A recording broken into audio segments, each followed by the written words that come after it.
જય જવાન જય કિસાન। આજે કિસાન સહકાર સમિતિના અમારા સભ્યોની એક સામાન્ય બેઠક હતી। આ સામાન્ય બેઠકની અંદર જે અત્યારે જે ખેડૂત માટેનું જે આપણું આંદોલન ચાલુ રહ્યું છે, આ આંદોલનને લઈને અમુક મહત્વના નિર્ણય કરવામાં આવ્યા છે।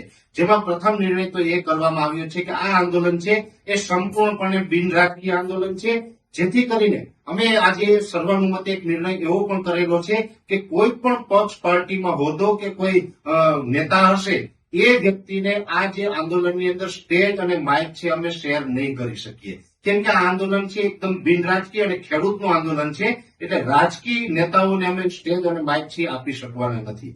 બીજી વાત છે કે હવે આ આંદોલન છે આની અંદર જે આપણે 10 નવેમ્બર 2025 ના રોજ જુનાગઢ કલેક્ટર કચેરી ખાતે જે આપણી 3 માંગ છે, એક માંગ છે કે જે ટેકાના ભાવે મગફળી છે 200 મણ પૂરી ખરીદવામાં આવે।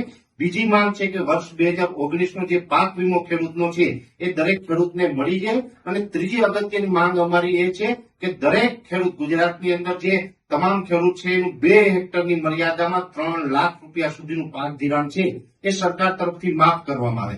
આ ત્રણેય માંગણીને લઈને જે અમે 12 દિવસનું અલ્ટિમેટમ જુનાગઢ કલેક્ટર કચેરી ખાતે આપેલું હતું, આજે 12 દિવસ પૂર્ણ થઈ ગયા છતાં પણ સરકાર તરફથી અમને કોઈ જવાબ મળેલ નથી। એટલે અમને ક્યાંય એવું લાગી રહ્યું છે કે અમારા ખેડૂતની વાત છે એ સરકાર સુધી પહોંચી નથી અથવા તો પહોંચાડવામાં નથી આવી। તો હવે અમને એવું લાગી રહ્યું છે કે અમારી માંગ લઈ અને હવે અમારે સરકાર સુધી જવું પડશે। એટલે હવે આજે અમે તારીખ બધાએ સર્વાનુમતે નક્કી કરી છે 9 ડિસેમ્બર 2025 અને મંગળવાર।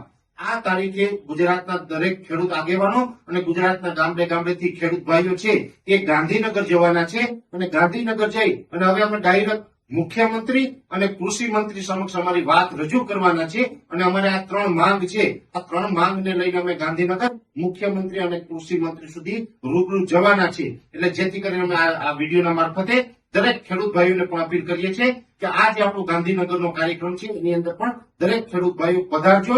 આપણી તમામ જે 3 માંગ છે એ 3 માંગને લઈને આપણે ત્યાં જવાના છે। જય જવાન જય